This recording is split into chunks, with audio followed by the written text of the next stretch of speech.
we're just getting started. I just quickly, I think most of you know the housekeeping already. So we've had a quick change of program today because Samina says and get with a different another session that he needs to go to. So for today, we will do the Dhamma talk now, and then the Q&A, and then we put a guided sitting practice after in 1 hour. Samina say will be leaving in 1 hour. Yeah, thank you very much, Chamila. So then we'll start the session. We were discussing Kaya Gata Sati Sutta, and that is one of the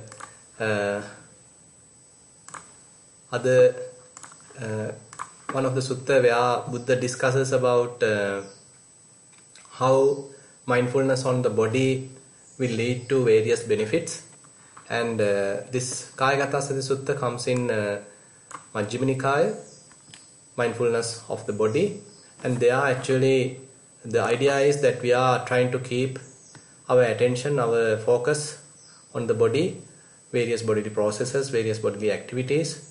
And sometimes we are looking at the body in a different angle so that we have a different perspective and proper perspective, proper idea about our body.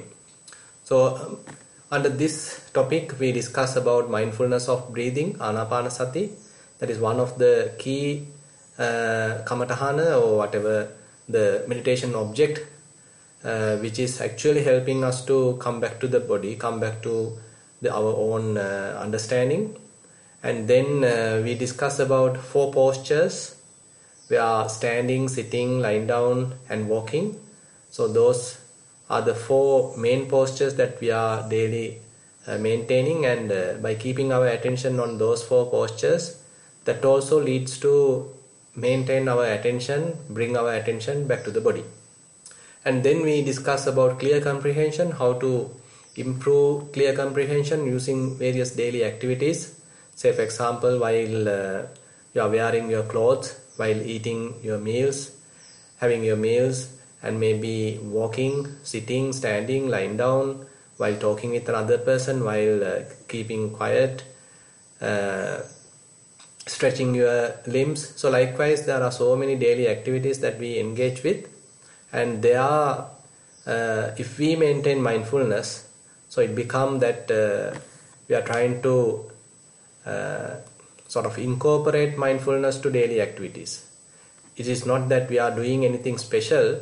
We actually engage with various activities, but only thing is our mind is not connected with that activity. Say for example, we are waiting for a bus. At that time we may be thinking about various things, what is going here and there, and we may be regretting about something happened in the past, and may be anxious about what is going to happen in the future. So likewise, there are various situations while standing. Even though the body is standing, our mind is not really connected to this standing posture. But if we are able to really connect with the body, at that time, then we will recognize what is this standing posture is like, what are the various sensations available, what is the orientation of the body, and what are various sensations. So likewise, it is interesting to come back to the body and to recognize and to have a sort of intimate relationship with the body. And then we discuss in a different angle about bodily parts, because even though we consider this body belongs to me, it is mine, and this is I, something like that, then Buddha asks us to look at the body as a collection of various bodily parts. So that is also a kind of an eye-opening, because if we don't think like that, we think that this is beautiful, this is ugly, I mean I am not handy, I am not pretty, or I am tall, I am short. So likewise, with respect to the body, we really identify with it. And we can even get into quarrels if someone is sort of teasing us, bullying us. So in this situation, if we look at the body as 32 parts, it consists of 32 parts. It's a kind of a arrangement, assembly of 32 parts. Then we get a different perspective. Because it is not we take the body as one unit, but it's a combination. It's a kind of a accumulation of so many parts. Each individual part is not interesting, not attractive. So if we had any sort of conceit related to the body, or if we had any sort of lust towards the body, and even towards someone else's body. So if we analyze our own body with respect to this kind of a situation, then we will understand, it is not a single thing. It's a kind of a combination of various components, various bodily parts. And individually, none of them appear beautiful, none of them appear attractive. But once they put together, once they were accumulated, ignorantly we consider it as a beautiful thing, beautiful something, beautiful my body, beautiful his body, beautiful her body. So likewise, we consider the whole thing as a kind of a deluded way, kind of a compact view is there. We are being deluded by this compactness view, and that can be eliminated, that can be penetrated by practicing 32 parts. And Buddha takes us further into elements to recognize various element characteristics available in our body, and through that we are able to understand that this body not only consists of 32 parts, but if we go further, we can recognize it's a series of element characteristics. At any given time, any of these characteristics are present. Many of these characteristics are present, and accordingly, one of those 4 elements are predominant. Say, for example, if you are paying your attention to the body and you recognize a certain stiffness, hardness, roughness, smoothness, lightness, heaviness, all these are representing earth element. So whenever these characteristics are present and you could recognize them, that indicate that at that given moment the earth element has come to the prominent. So on the other hand, suppose you can recognize kind of a floating kind of a thing. You are the body is wavering, body is shaking, body is moving, certain vibrations. So those actually represent the air element. And sometimes we feel the sweating and even the blood circulation. And all these actually are representing the water element. And sometimes we feel heat, cold. So that's an indication of the presence of heat element or the fire element. So likewise, more and more, if we recognize these element characteristics, that means that now we are losing the compactness, we are losing the so-called self-view, considering this body as someone, something, as me, mine, as a man, as a woman. So instead of such view, now we understand this body is a collection of 4 elements. This body is a sort of a manifestation of 4 elements. So this is in a way a further improvement of our understanding, of our wisdom, because having 32 parts, to some extent we are able to penetrate that compact view. But once we recognize elements, so that further will simplify our view, and that leads to a kind of a profound understanding. We need to understand that simplicity leads to profound understanding. So more our mind is subtle, refined and simple, well focused, then these characteristics are available, and as a result our understanding is more and more, deeper and deeper. And then Buddha discussed in this sutta about 9 charnel ground meditations, what really happened to this body after the death. So far we were discussing about a living body, but at the end of the death, after the death, what's going to happen? So various stages of a decaying corpse is discussed under this. And then now we are discussing about absorptions. So this is something unique to this sutta. So far all the previous techniques are common to Satipatthana Sutta as well.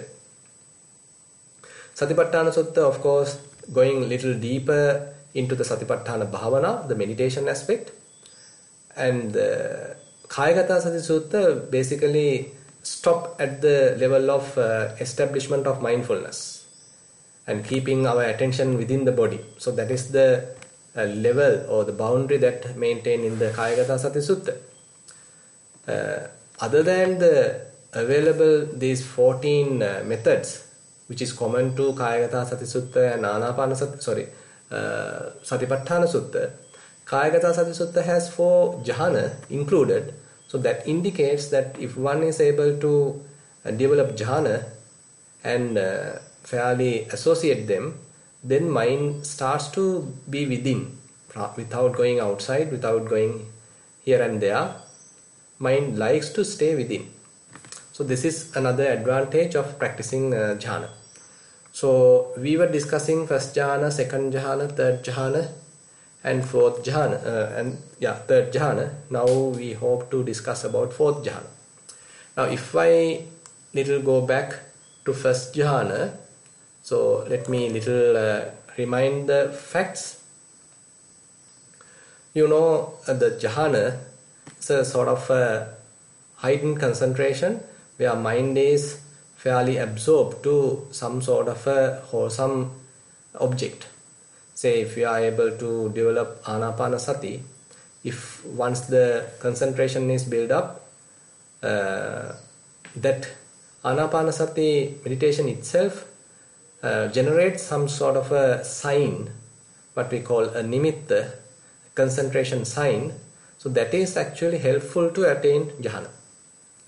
So till we get that nimitta, so it's we can't go to much deeper levels of absorption. But once we have that nimitta, have that anapanasati nimitta, counterpart sign, then with the help of that, we can attain certain deeper concentrations. So that is one aspect of anapanasati, but that is not the only method to attain jhana, but there are many other methods, tools to attain jhana. Say for example, if you are using a kasina. So kasina is another method. By simply looking at it, by memorizing it, you can mentally create or maintain that sign.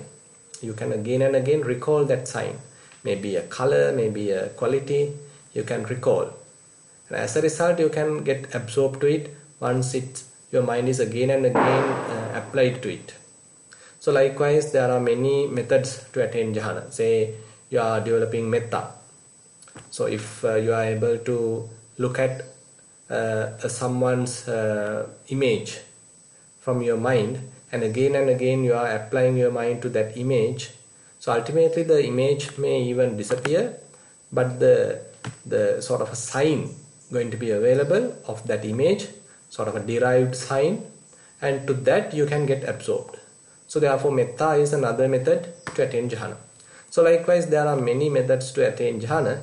So we primarily discuss using the anapanasati, and in the first jhana, the difference is that it has 5 jhana factors. We have the continuous again and again applying your mind to the object, and you are maintaining within the object. You are very much like touching, rubbing that object. So that is the vichara. The first one is vitakka. And again, when it is successful, you feel comfortable, you feel happy. It is sort of a pleasurable situation. So therefore we have the piti, that is the third jhana factor. And again, it's a very comfortable, very pleasing experience, very happy experience. So we have the sukha, happiness. And now mind does not distract, mind basically stay within that sign. So therefore we have the concentration or the unity of the mind as well. So therefore we can define first jhana with respect to these 5 jhana factors. Later one will understand the first 2 jhana factors are a little gross, because again and again the mind has to be applied to this concentration sign, and once applied, you have to navigate within that object.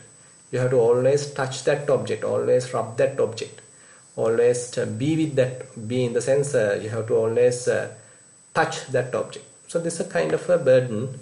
So you have to do something still. There are certain activities available.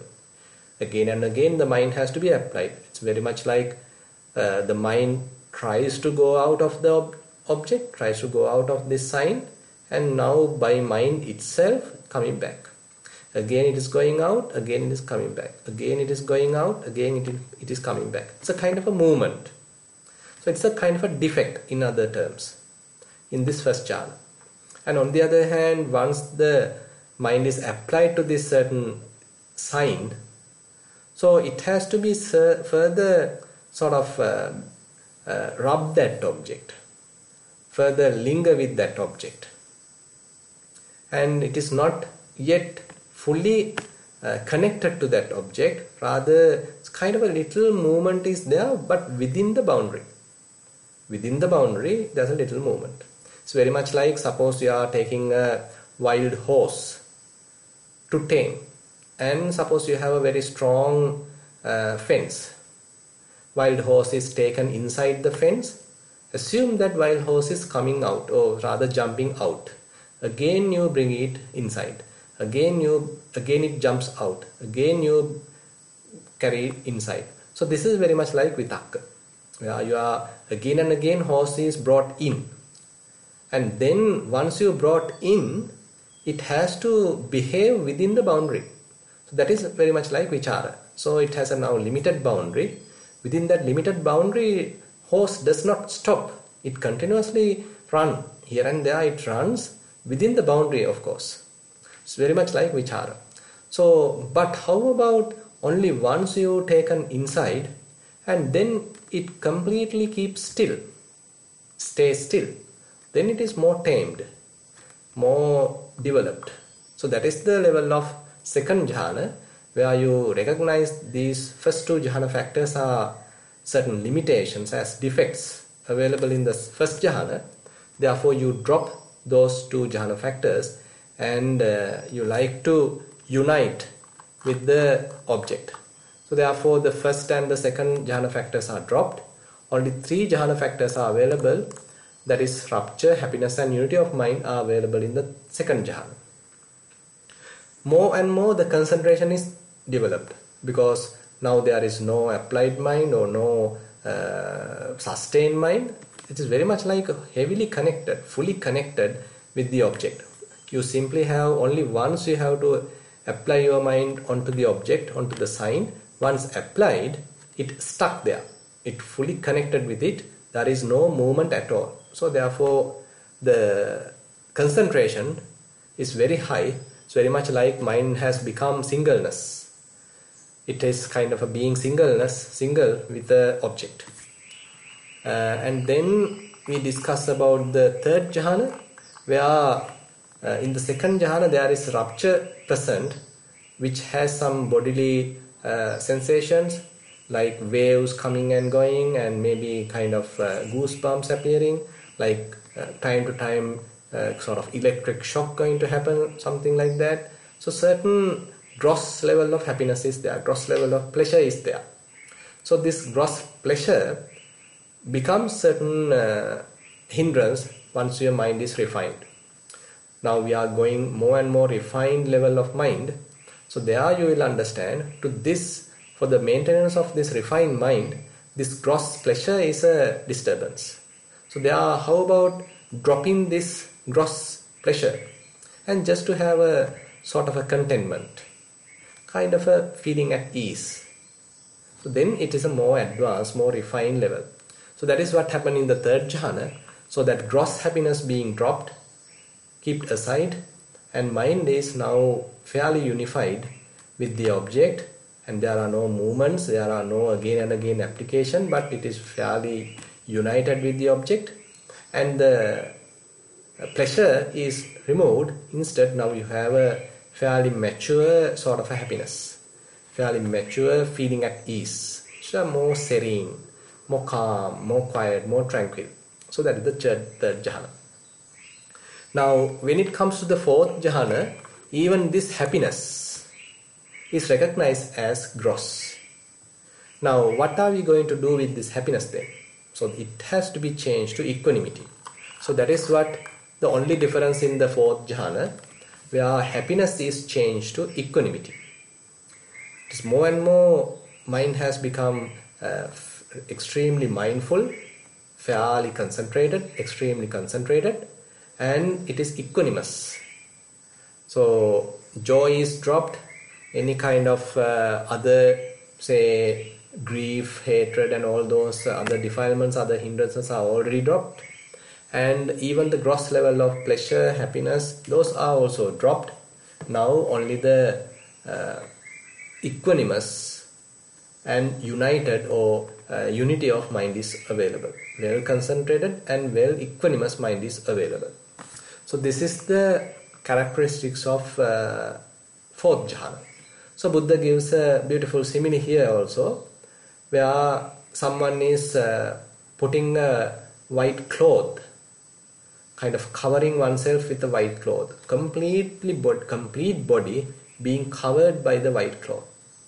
So he is sitting and the sort of white cloth being taken, and from the top to bottom, from the head to toe, it is being covered by this white cloth, the body being covered by the white cloth. Now Buddha says, so there is no any bodily part is visible outside, so the whole body being covered by this white cloth.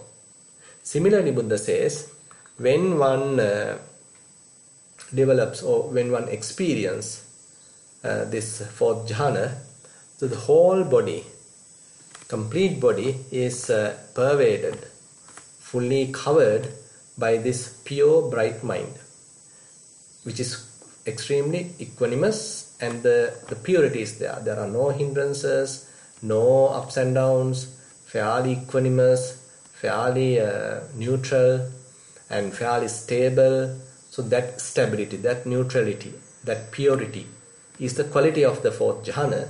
So that is being felt by the whole body. The whole body is like very peaceful, very quiet, very calm, very tranquil, very satisfied. And that is the fourth jhana. And if one practices this jhana as well, Buddha says the same benefits. So now one recognizes more and more mature happiness within oneself. So if one wants to be happy, so one can attain this fourth jhana, and fairly equanimous, fairly mature happiness is there. So mind is very healthy, and fairly soothing experience is available, and one feels sort of energized. So this is possible. And then Buddha says, if one is familiarizing with it, if one trains like this, then the mind doesn't go out. Mind doesn't want to go out, because mind has found kind of a safe place. Very interesting and friction-free state is available within. Therefore, mind doesn't want to go out.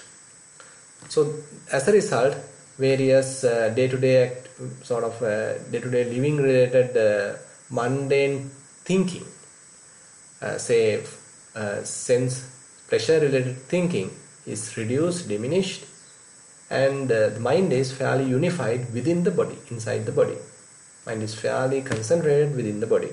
So these are the benefits available in this fourth jhana.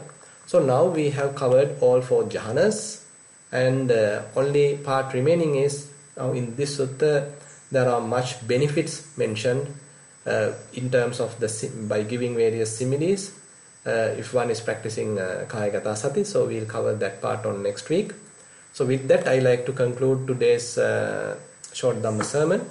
So if you have any questions related to today's Dhamma sermon, or if you have received any meditation related questions, so now I open the sessions for questions. I'm sorry, Bhante, there's currently 3 questions. Yeah. Question number 1 is a general question. Dear Bhante, during the last session and a couple of times before, Bhante mentioned about the 5 indriya that will be developed as a result of continuous practice. It was mentioned that the mindfulness will balance these 5 faculties and will be the forerunner to develop and keep them in harmony. If this is a major step in one's practice, then is there a way that we can know or get some understanding of this balancing act? For example, that my effort is not enough, or my samadhi is too much, etc. Or is it purely governed by Dhamma beyond our control, and we can expect that mindfulness will do all the work for us if we just focus on practicing mindfulness. The reason why I'm asking this question is, if I go too much focusing on effort, samadhi, wisdom, etc., I tend to get caught into thinking and mental proliferations. Rather, I'm happy to practice simple sitting, walking, and day-to-day mindfulness again and again for 100 years, and let mindfulness or Dhamma to do the rest of the work. With that, that's the end. In the previous part, Chatu, what is the question he is asking?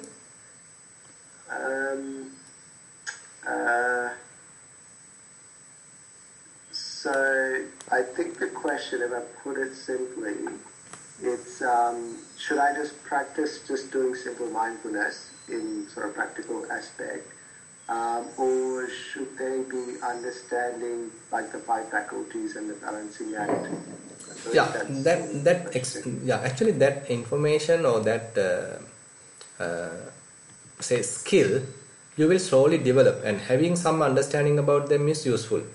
Say when you have mindfulness, when you have concentration, when you have wisdom, so you need to separately recognize those qualities. Say for example, you know now what is mindfulness, and there are various times during your day-to-day activities you recognize I was not mindful. So compared to that unmindful states, you can recognize, okay, at these given moments I have very good mindfulness. So that indicates that you have clearly recognized what is mindfulness is. What is the quality of mindfulness? What is the presence of the mind? Or what is the wakefulness of the mind? So you have separately able to recognize this awakefulness or mindfulness. And on the other hand, suppose your mind is well concentrated on certain object, say breath, continuously for many consecutive breaths, so mind is able to be with the breath without jumping here and there. So that indicates fair amount of concentration is available, and you know this is the quality of concentration, this is the samadhi. And even sometimes, like today, as we discussed, even sometimes probably your mind get absorbed and become unified with the object. So there is no any wavering, there is no any movements at all. So that you understand, oh, this is the quality of samadhi. And on the other hand, suppose you are analyzing the object. You are analyzing in the sense you are closely investigating the object. Mind is fairly quiet, but still you clearly recognize the behavior of the object. So as a result, fair amount of wisdom being developed. So mind is very awakened, very diligent, and you can look at various subtle aspects of the object. So that indicates the presence of the wisdom. And once you have some clear understanding about these faculties, especially about these 3 faculties, sati, sati, samadhi and panya, then it's a matter of growing those. You are engaged with your practice continuously, and you are developing mindfulness, and you maintain the necessary amount of concentration, and as a result the mind being becoming wise, more and more wise. Now less delusion, you are not being driven after various sights, sounds, etc. Rather, now mind is capable of looking deeper. Rather than simply surface touching, mind is capable of penetrating to the object. So likewise, these skills are being developed. So it's a matter of further and further refining these faculties. Suppose at a given time, fair amount of maturity happens in the wisdom.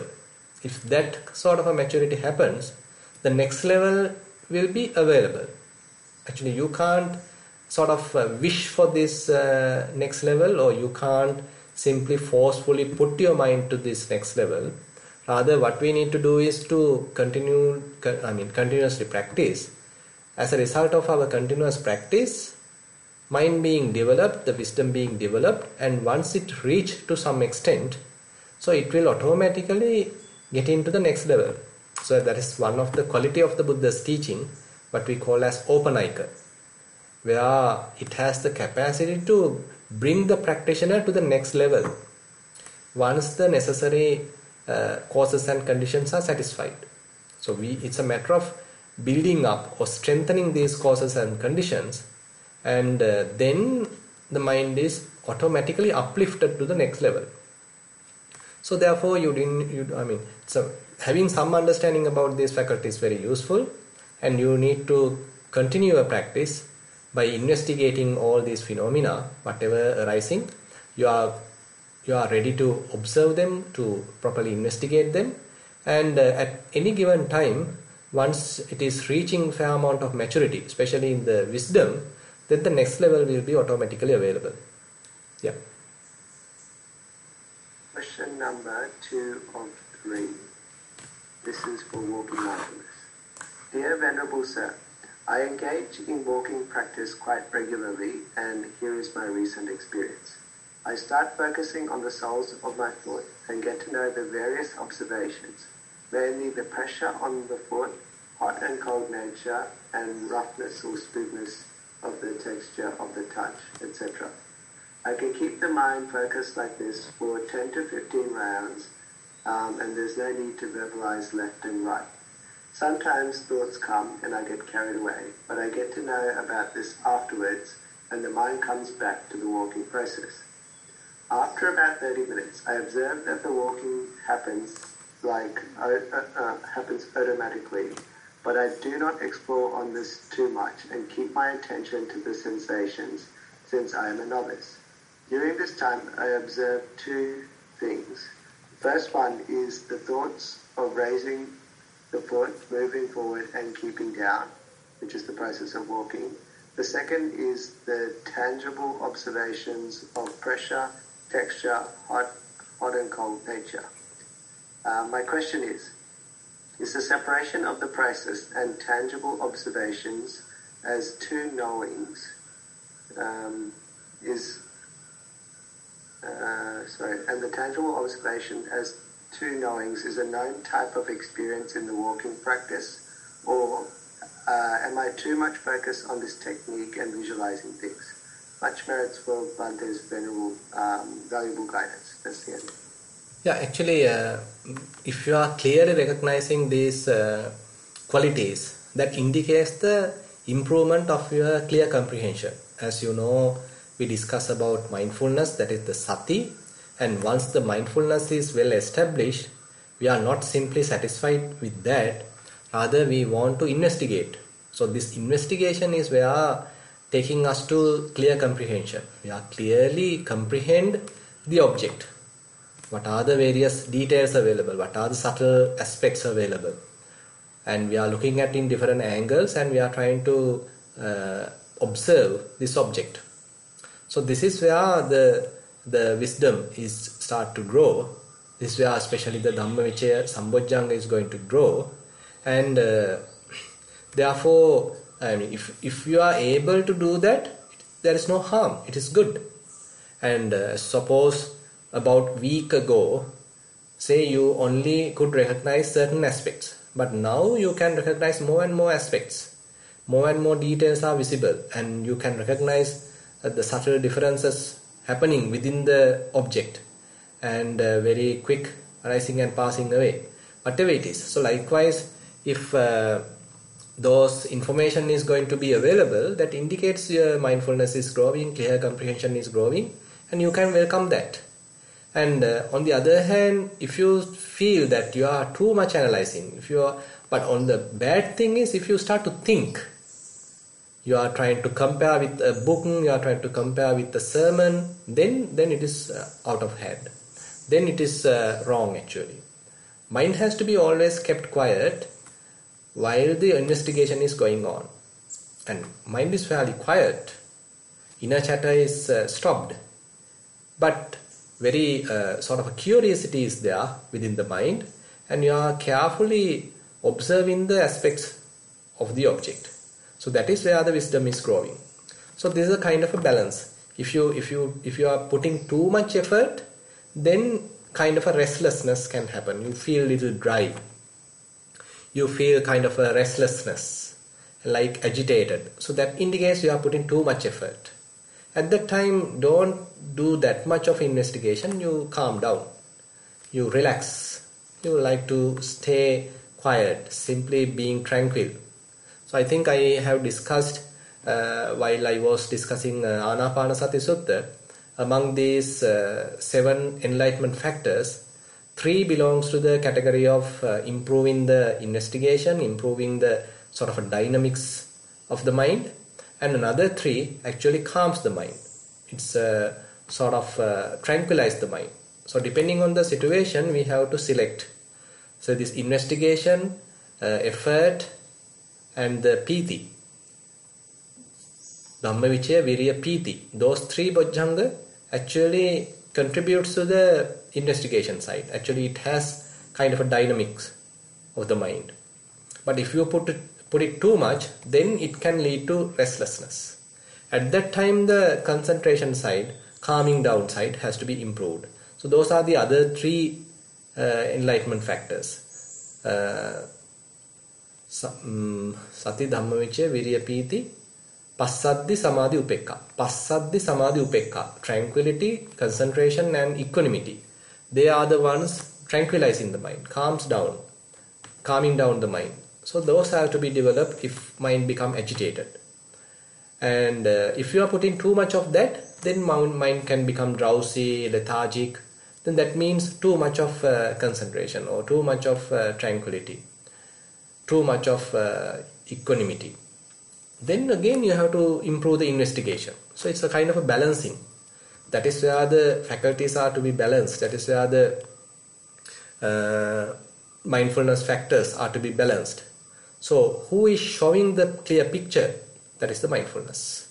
Sati, mindfulness, is the one keeping sort of in par with these 2 groups, and it telling us, okay, this side is now heavy or this side is now less.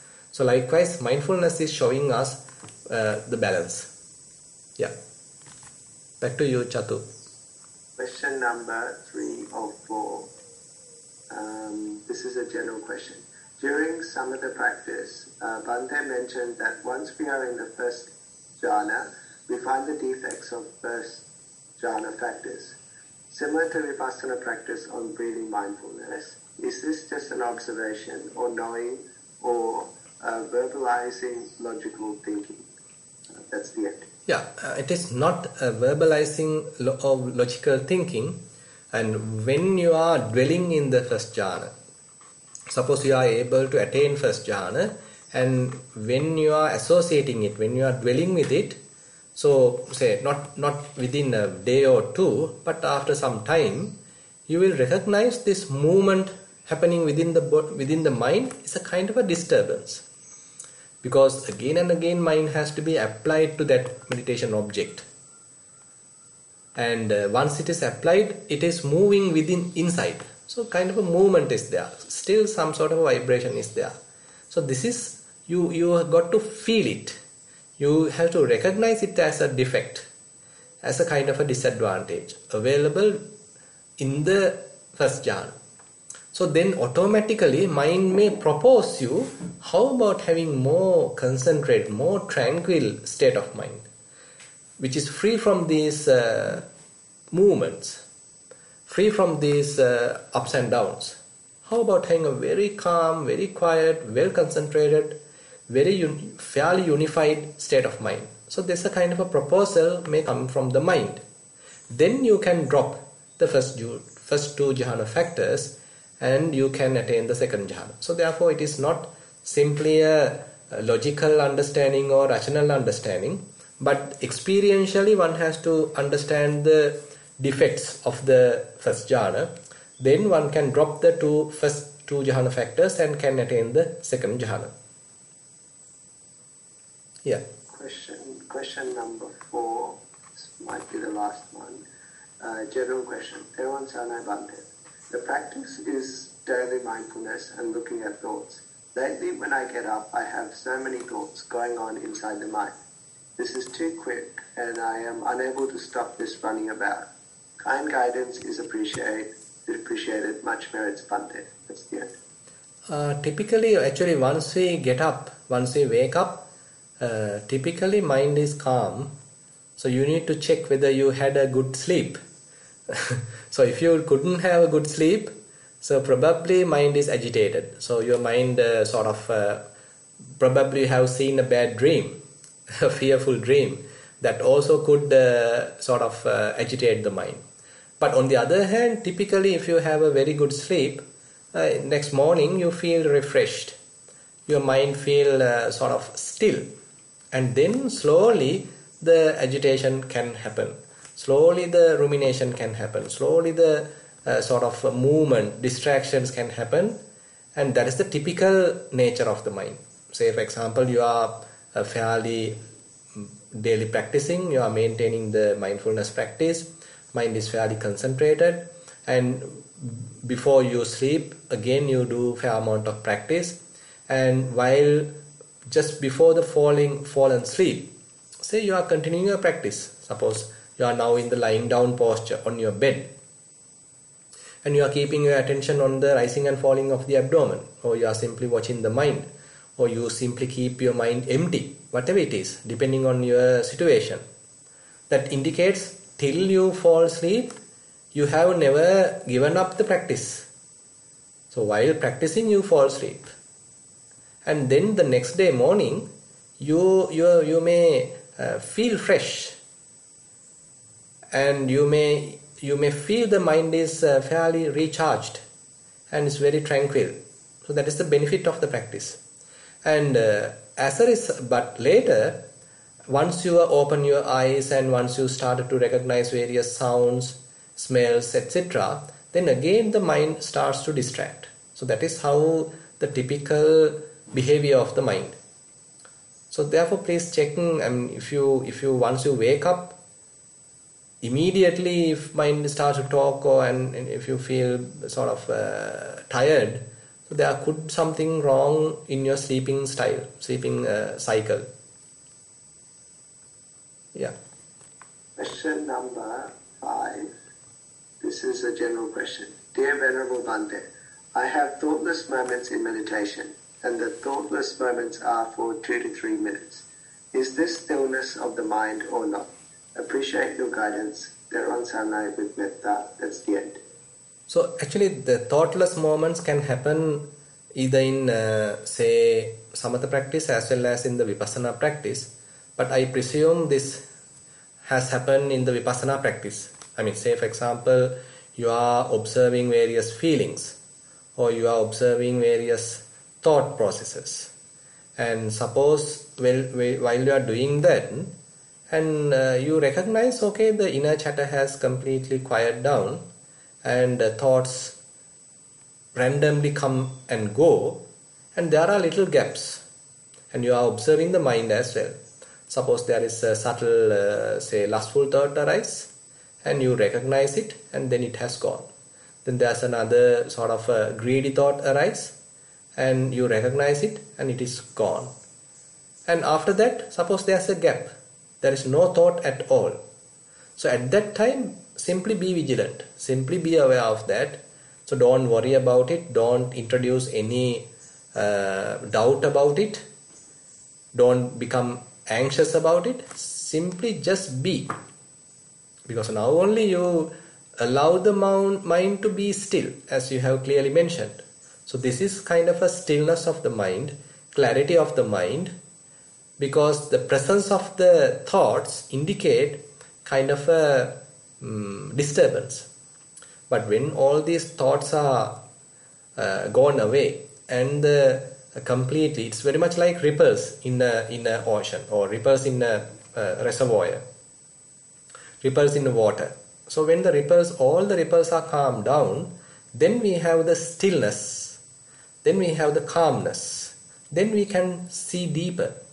When no ripples are present, then you can see the depth or the bottom of the lake.